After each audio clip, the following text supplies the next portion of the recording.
Chapter 4, Landscape of the Soul, from the textbook Hornbill. It is written by Natalie Troveroy. Let me give you a brief introduction about the author.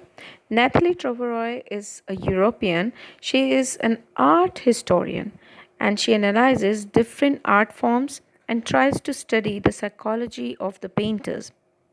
This chapter basically deals with a comparative study between two different art forms, Chinese art form and European art form.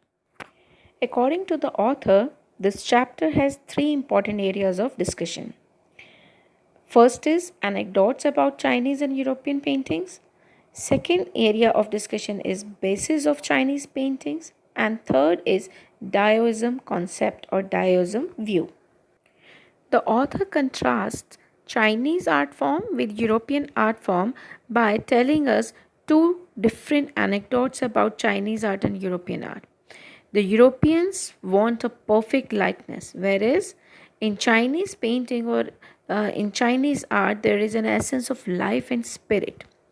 Chinese art requires the active participation of the viewer, both physically and mentally, to understand the painting. Whereas European painter wants the viewers to borrow his eyes or to observe the painting through his eyes. Or we can say European art is an artist's way to let viewers show exactly what he wants them to see in the painting. Let's begin with the first area of discussion, that is the anecdotes about Chinese and European paintings. So here the author starts with a famous old story about a painter Wu Daozi who lived in the 8th century. And once he was ordered to decorate a palace wall by the emperor whose name was Tang Xuanzong. Wu Daozi painted a beautiful landscape on the palace wall, and after completing his painting, the emperor was invited to appreciate it. The emperor enjoyed looking at the forests, high mountains, waterfalls, clouds, men on hilly paths, birds in flight depicted in the painting. But the painter was not satisfied and he invited the attention of the emperor towards a cave. And according to Wu Daozi, there lived a spirit inside the cave. And when he clapped his hands, the entrance of the cave opened. And then the painter said that inside is very beautiful, very splendid. Means so beautiful that could not be expressed in words. Means beyond words could express. So he said, "Please let me show your majesty the way." The painter entered the cave and he disappeared. Before the emperor could enter the cave, the painting vanished from the wall. And emperor was greatly surprised, and after that the painter was never ever seen again. Such stories play an important role in classical education in China. Similarly, like the books of Confucius and Zhuangzi, who are the great philosophers of China. Such books are full of these stories and they help the master to guide his followers or the students in right direction. These stories were considered to be deeply revealing of the spirit, just like the art. There is another famous story in contrast to the previous one, where the painter would not paint the eye of a dragon because he feared that the dragon would fly out from the painting. It was one of the stories from many others which came from a medieval country in Western Europe. Now, the author tells us about another story from Europe that represents European art form. And she says, during the 15th century in Antwerp, Antwerp is a small place in Belgium. There was a master blacksmith whose name was Quentin Matze, and he fell in love with a painter's daughter. Now, the father was not accepting their relationship because of this profession. So, what he did, the blacksmith sneaked into the painter's studio and he painted a fly on his latest panel. The painting was so real that the master tried to hit the fly away, means he was just swatting it away, before he realized that it was just a painting. That was not the real fly. So the blacksmith was accepted into the studio as a trainee, as an apprentice. Apprentice means training. And finally, he married the painter's daughter and later became one of the famous painters of his age.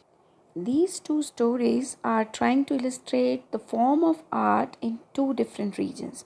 Means in Europe, the art is perfect and like an illusion which resembles something, whereas in Asia, the art gives an essence of inner life and spirit. As in the Chinese story, the artist reveals the true meaning of his work and he showed the emperor the way within because the emperor was able to see only the outer appearance of the landscape. But there was a mysterious work, and Wu Daozi proved it by getting disappeared along with his painting, and his work was beyond material appearance. His painting was abstract. Let's move on to the second area of discussion, that is, basis of the Chinese paintings. The Chinese landscape painting is not made with a real viewpoint, but it is a representation of the artist's thoughts. The Western painting in Europe is a figurative art form. Figurative means metaphorical, that is derived from life, and it is away from its literal meaning. The European painter paints a landscape to show you a specific scene, whereas the Chinese painter doesn't choose a real viewpoint. You can enter the painting from any point and you can travel anywhere where your thoughts and imagination take you. The Chinese artist wants you to travel by creating your own path and then come out in a relaxed movement. In China, this mode of seeing a painting is more enjoyable. Horizontal scroll. It is another form of painting where one section of the painting is opened one by one, means gradually, by rolling it up to move on the other side. And it creates a dimension. And this is not practiced in any other form of art because it requires both mental and physical participation of the viewer. The landscape created by a Chinese painter is spiritual and of conceptual space, means that reflects conceptual space. Conceptual space is the relation with the abstract instead of the factual representation required for the understanding of the concept. Next area of discussion is the dioism view.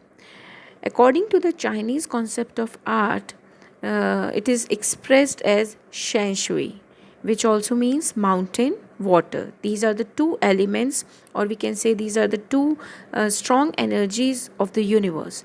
And when these two elements, mountain and water, are used together, they represent the word landscape. The two complementary poles, means the opposite poles of an image, reflect the Daoist view. Mountain in the landscape is yang. It is known as yang in Chinese, which means to reach vertically towards heaven. And the qualities are it is stable, warm, and dry in the sun. Whereas the water is considered to be the feminine element, that is known as yin. In Chinese, it is known as yin. It is receptive, feminine aspect of universal energy. The yang is active and masculine, and the yin is feminine and it is horizontal. But there is a third essential element, which is a middle void. And you will notice this middle void, void means empty space or the vacant space. You will find this middle void in most of the Chinese paintings. It is the place where these two energies or these two complementary poles interact, where they meet. This middle void can be compared to pranayam. The author has compared this middle void element, this third element, to pranayam, just to make us understand what does this mean. This means just like in pranayam we breathe in, retain, and we breathe out. So this suspension of the breath is the void. Chinese painters believe that nothing can happen without this third element, and it is an essential part of the landscape. Hence, the white unpainted space in Chinese landscape is equally important, and this is the third element or the void where the viewers can think or they can imagine anything. So, in simple words, we can say in order to understand Chinese paintings, one must understand dioism. So, the mountain and water in the Chinese paintings are representative of Shen Shui, and the unpainted space is the representative of the middle void, where the interaction between yin and yang takes place. Man is the medium of communication between the two complementary poles of the universe, and you can see his presence too in the Chinese paintings. The author has also given a short description about another art form that is totally different from all other art forms, and that is known as outsider art. When French painter Jean Dubuffet mooted the concept of art brut, mooted means introduced or raised. Art brut means raw art. In the 1940s, the art of the untrained visionary was of minority interest. Means an outsider art is the art made by untrained artists, for example, children. An art brut or raw art is a type of art made by people who are not professionals but they create an art piece with their own depth and understanding and not from the stereotypical form of classical or conventional art. The time when Jean Dubuffet was propounding his concept in India, an untutored genius was creating paradise. Here, untutored genius is referred to a person who is the creator director of the rock garden, and his name is Nek Chand, and he is considered as India's biggest contributor to outsider art. He created world famous rock garden in Chandigarh by using everything from a tin to sink or anything which he felt as an art form, means all the waste material, dumped material, he used everything. One of his famous creations are Women by the Waterfall. And this beautiful creation by Nek Chand was published by a UK based magazine on its anniversary issue's cover. So, this was all about the chapter Landscape of the Soul that reflects various art forms in different regions of the world and their significance.